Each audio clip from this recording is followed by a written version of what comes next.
in order to activate or add a new one on some bikes.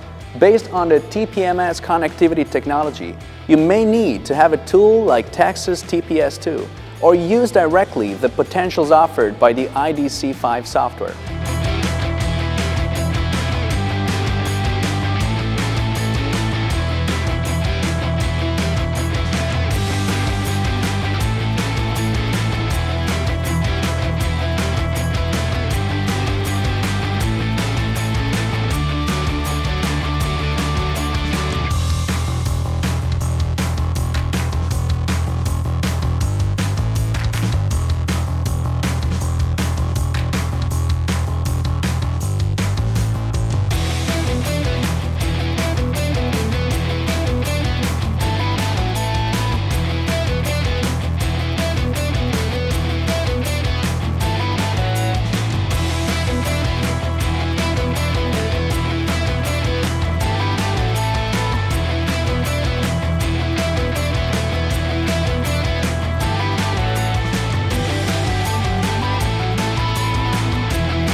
Follow us on our channels to be always up to date with the latest news from the Taxa world.